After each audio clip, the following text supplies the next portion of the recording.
इस वीडियो में हम जानेंगे काउंटर रिफॉर्मेशन के बारे में कि यूरोप में काउंटर रिफॉर्मेशन कैसे हुआ, काउंटर रिफॉर्मेशन का मतलब क्या है, ये क्यों हुआ।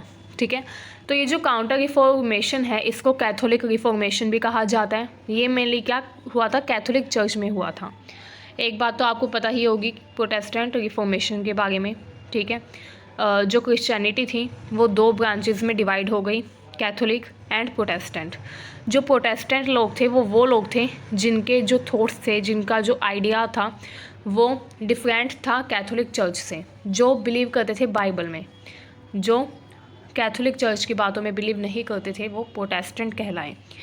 तो प्रोटेस्टेंट रिफॉर्मेशन जो था उसमें क्या हुआ था, जो लोग थे, जो प्रोटेस्टेंट लोग थे, उन्होंने कहा कि हम जो कैथोलिक चर्च है, जो पोप है, उसकी बातों में अविश्वास नहीं करेंगे।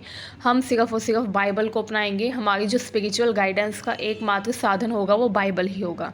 इसके अलावा उन्होंने चर्च की जो मोनोपोली थी, ठीक है, पोप की जो मोनोपोली थी बाइबल के इंटरप्रिटेशन को लेकर, उस पर भी उन्होंने सवाल उठाए। दूसरी चीज़, उस टाइम पर कैथोलिक चर्च जो क्षमा पत्र यानी कि इंडल्जेंसेस सेलिंग करता था, उस पर भी उन्होंने सवाल उठाए कि ऐसे कैसे जो चर्च है वो किसी भी व्यक्ति को सैल्वेशन दिलवा सकता है बाय सेलिंग इट इंडल्जेंसेस बेचकर। तो इस बात पर भी उन्होंने सवाल उठाए।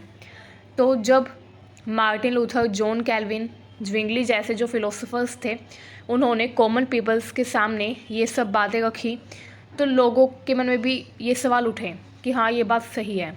एंड जब बाइबल का जर्मन लैंग्वेज में एंड लोकल लैंग्वेज में अनुवाद करवाया गया, ट्रांसलेशन करवाई गई एंड प्रिंटिंग प्रेस आ गई थी, तो बड़ी संख्या में बाइबल की प्रतिलिपियाँ निकाली गई, लोगों तक पहुँचाई गई। तो लोगों ने खुद भी बाइबल को पढ़ा, उनको दिखाई दिया कि इसमें तो ऐसा कुछ लिखा ही नहीं है जो चर्च जो है, जो कैथोलिक चर्च है उसके पोप हमें बोलते हैं, इसमें तो ऐसा कुछ लिखा ही नहीं है। ना उसमें इंडल्जेंसेस के बारे में कहीं उल्लेख था कि क्षमा पत्र ले लोगे तो क्षमा मिल जाएगी अपराधों के लिए, उसमें ऐसा कुछ नहीं लिखा था। तो लोग जो थे उनको अब रियलाइज़ हो गया कि चर्च जो है वो कुछ ना कुछ मैनिपुलेशन कर रहा है। ठीक है, कुछ ना कुछ हेर फेर चर्च कर रहा है, लोगों को ये बात रियलाइज़ हो गई। ये कब की बात है, ये 1600 की बात है, उस टाइम की, जब इंडिया में ईस्ट इंडिया कंपनी भी आ गई थी। तो उस टाइम पर देखिए 16th एंड 17th सेंचुरी की बात है ये। ठीक है, काउंटर रिफॉर्मेशन जिसे कैथोलिक रिफॉर्मेशन भी कहा जाता है, ये काफ़ी इम्पोर्टेंट घटना थी जो उस टाइम पर घटित हुई। ठीक है, एक रिमार्केबल इवेंट था ये। प्रोटेस्टेंट रिफॉर्मेशन के फलस्वरूप ही ये काउंटर रिफॉर्मेशन हुआ। तो जैसा कि मैंने आपको बताया है कि जो लोग थे, जो प्रोटेस्टेंट लोग थे, वो अब चर्च का विरोध करने लग गए। ठीक है, बड़ी संख्या में ओपोजिशन हुआ कैथोलिक चर्च के अगेंस्ट, उसके पोप्स के अगेंस्ट। तो अब कैथोलिक चर्च को लगा कि अगर ऐसा ही चलता रहा तो हमारी जो सत्ता है वो तो हाथ से निकल जाएगी। ठीक है, उनको क्या लगा कि अगर ऐसा ही चलता रहा तो हमारी जो सत्ता है वो तो हाथ से निकल जाएगी, ज़्यादा से ज़्यादा लोग जो है वो प्रोटेस्टेंट को अपना लेंगे, कैथोलिक चर्च के पास तो कोई आएगा ही नहीं। ठीक है, तो जो कैथोलिक चर्च के पोप थे उनको इस चीज़ का डर लगने लग गया, क्योंकि मोर देन हाफ जो पॉपुलेशन थी वो प्रोटेस्टेंटिज्म को अपना रही थी। ठीक है, तो कैथोलिक चर्च के पोप को डर लगा कि ऐसे तो जितने भी जो भी लोग कैथोलिक चर्च के साथ हैं वो भी प्रोटेस्टेंटिज्म को अपना लेंगे। तो उन्होंने सोचा कि अब हमको अपने अंदर कुछ ना कुछ सुधार करना पड़ेगा। ठीक है, तो कैथोलिक चर्च ने रिफॉर्मेशन के फलस्वरूप अपने अंदर जो रिफॉर्मेशन किया उसी को काउंटर रिफॉर्मेशन कहा जाता है। ठीक है, ये देखिए काउंटर रिफॉर्मेशन 1545 से 1700 तक हुआ था मेनली। ठीक है, इसमें क्या किया, कैथोलिक चर्च जो है उसने प्रोटेस्टेंट रिफॉर्मेशन के फलस्वरूप अपने अंदर कुछ सुधार किए। उसने देखा कि हमारा विरोध क्यों होगा, दो चीज़ों के लिए विरोध हो रहा था। एक तो इंडल्जेंसेस सेल करने की वजह से विरोध हो रहा था, क्योंकि वो क्षमा पत्र बेचते थे जो कैथोलिक चर्च के पोप थे। तो उन्होंने इस चीज़ को बंद कर दिया। अब उन्होंने इंडल्जेंस यानी कि क्षमा पत्र सेल करना बंद कर दिया। ठीक है, ताकि जो प्रोटेस्टेंट लोग हैं वो इस चीज़ का विरोध ही ना कर पाए। तो उन्होंने इस चीज़ को ही बंद कर दिया कि अब हम क्षमा पत्र नहीं बेचेंगे। ठीक है, इसके अलावा अब यहाँ पर देखिए, it is usually dated from the council of Trent in 1545 to the end of great Turkish war in 1699। ये टाइम पीरियड बताया हुआ है कैथोलिक चर्च के काउंटर रिफॉर्मेशन का। काउंटर रिफॉर्मेशन जो है ये माना जाता है कि जब ट्रेंट की काउंसिल हुई थी 1545 में, तब से ये स्टार्ट हुआ एंड ये एंड हो गया ग्रेट टर्किश वॉर के साथ, ठीक है, जो कि 1699 में हुई थी। तो यानी कि ये एक तरीके से आप बोल सकते हैं 1545 से 1700 तक चला था काउंटर रिफॉर्मेशन, ठीक है। चलिए देखते हैं इसमें क्या क्या हुआ था। ये देखिए आप यहाँ पर हिंदी में ट्रांसलेशन देख लीजिए, आप जो हिंदी मीडियम के स्टूडेंट्स हैं वो इसको नोट डाउन कर लीजिएगा। काउंटर रिफॉर्मेशन को हिंदी में प्रति सुधार बोला जाता है, इसको कैथोलिक सुधार भी कहा जा सकता है, ठीक है। ये क्या हुआ था, रोमन कैथोलिक धर्म में सुधार हुआ था। ये कब से कब तक का इसका टाइम पीरियड माना जाता है, इसका टाइम पीरियड माना जाता है 16वीं से 17वीं शताब्दी तक का, ठीक है। एंड ये क्यों हुआ था, क्योंकि प्रोटेस्टेंट जो लोग थे वो विरोध कर रहे थे कैथोलिक चर्च का, तो उस आंदोलन को कुचलने के लिए ये काउंटर रिफॉर्मेशन चलाया गया था, जो कि चर्च के द्वारा ही चलाया गया था।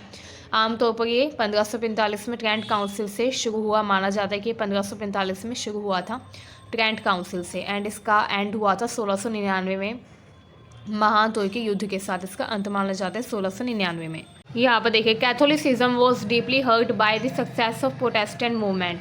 जब प्रोटेस्टेंट मूवमेंट बढ़ने लग गया तो जो कैथोलिसिज्म था वो कम हो गया, ठीक है, एंड उसको काफ़ी नुकसान पहुंचा एक तरीके से, क्योंकि बहुत सारे जो लोग थे जो कैथोलिक रिलीजन को मानते थे, जो कैथोलिक चर्च को सपोर्ट करते थे, अब वो भी किसके फेवर में चले गए, प्रोटेस्टेंट जो लोग थे उनके फेवर में चले गए, प्रोटेस्टेंटिज्म को अपनाने लग गए, ठीक है। उसके बाद क्या हुआ, उसके बाद जब कैथोलिक चर्च ने देखा कि प्रोटेस्टेंट जो ब्रांच बनी है उसमें काफ़ी बड़ी संख्या में लोग उसके फॉलोअर्स बन गए हैं, काफ़ी बड़ी संख्या में लोगों ने प्रोटेस्टेंटिज्म को अपना लिया है, तो क्या हुआ, फिर कैथोलिक चर्च ने डिसाइड किया कि वो भी कुछ रिफॉर्मेशन करेगा अपने अंदर, ताकि जो लोग प्रोटेस्टेंटिज्म को अपना गए हैं वो कैथोलिक चर्च के साथ ही रहे, प्रोटेस्टेंटिज्म की ओर ना जाएं, ठीक है।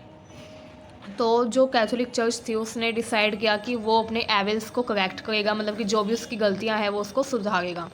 The pope himself paid attention to the virtue. जो पोप थे उसने इसमें अपना पूरा जोर लगा दिया कि अब हमको अपने अंदर रिफॉर्मेशन करना है, ताकि हमारे जो फॉलोअर्स हैं वो प्रोटेस्टेंटिज्म की ओर ना जाएं, ठीक है।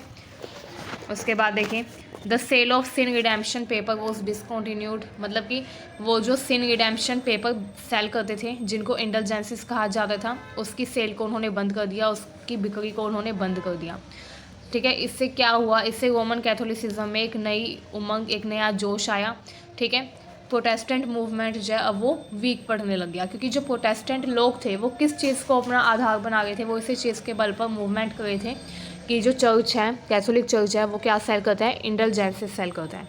लेकिन अब जो कैथोलिक चर्च है उसने मना कर दिया कि वो इंडलजेंसेस सेल नहीं करेगा, तो प्रोटेस्टेंट जो लोग हैं वो किस चीज़ पर प्रोटेस्ट करेंगे, प्रोटेस्ट करने के लिए कोई चीज़ होनी चाहिए, कुछ बेस होना चाहिए। अब वो जो बेस था इंडलजेंसेस का वो ही कैथोलिक चर्च ने हटा दिया, ठीक है। तो इससे प्रोटेस्टेंट जो लोग थे उनका जो मूवमेंट था वो कम पड़ने लग गया, एंड उन्होंने और भी कई रिफॉर्म्स किए अपने अंदर, जैसे उन्होंने वो जो टैक्स लेते थे उसको कम कर दिया, ठीक है, ताकि जो कॉमन पीपल हैं उनकी नाराज़गी दूर हो सके, ठीक है। अब उन्होंने कहा कि अब हम सिर्फ स्पिरिचुअल जो मैटर्स हैं उनके बारे में ही अपने डिसीजंस लेंगे। उन्होंने अपना जो ध्यान था वो सांसारिक जो हम बोल सकते हैं, पहले वर्ल्डली अफेयर्स में वो ज़्यादा इंगेज रहते थे, अब उन्होंने वर्ल्डली अफेयर्स में कम इंगेज होना स्टार्ट कर दिया। अब उन्होंने कहा कि वो सिर्फ स्पिरिचुअल गाइडेंस लोगों को देंगे। तो उन्होंने जो भी उनके अंदर कमियां थी वो सुधारना शुरू किया। इसी को काउंटर रिफॉर्मेशन ओवरऑल हम कह सकते हैं, ठीक है। इसको आप एंटी रिफॉर्मेशन भी बोल सकते हैं। एंटी रिफॉर्मेशन जो रिफॉर्मेशन मूवमेंट के अगेंस्ट हुआ था, ताकि प्रोटेस्टेंट रिफॉर्मेशन को दबाया जा सके, कुचला जा सके, ठीक है। तो ओवरऑल इसमें यही है। चलिए हिंदी मीडियम में देख लेते हैं एक बार, हिंदी मीडियम के स्टूडेंट्स के लिए। ये देखें, प्रोटेस्टेंट आंदोलन की सफलता से कैथोलिक धर्म को बहुत बड़ा आघात लगा, फिर भी उसके अनुयायियों की संख्या काफ़ी अधिक थी। लेकिन उसको अब ये डर था कि जो प्रोटेस्टेंट लोग हैं वो अपना आंदोलन अगर जारी रखेंगे तो हमारे जो फॉलोअर्स हैं वो भी प्रोटेस्टेंटिज्म को अपना लेंगे। तो इसी चीज़ के लिए उन्होंने क्या किया, उन्होंने अपने अंदर कुछ सुधार किया, ठीक है।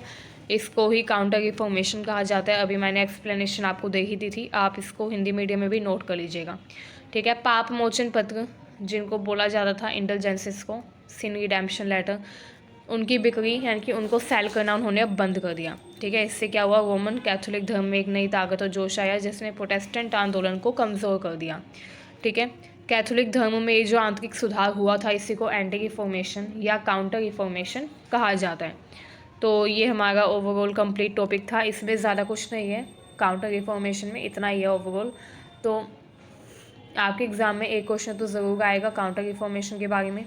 एक्सप्लेनेशन हमने आपको दे ही दिया है, तो उम्मीद है इससे आपकी काफ़ी हेल्प हो जाएगी एग्ज़ाम में। ठीक है, अगर आपको वीडियो अच्छी लगी हो तो हमारे चैनल को सब्सक्राइब करिए, वीडियो को ज़्यादा से ज़्यादा शेयर करिए अपने सभी फ्रेंड्स के पास ताकि उनकी भी हेल्प हो सके। Thank you for watching this video.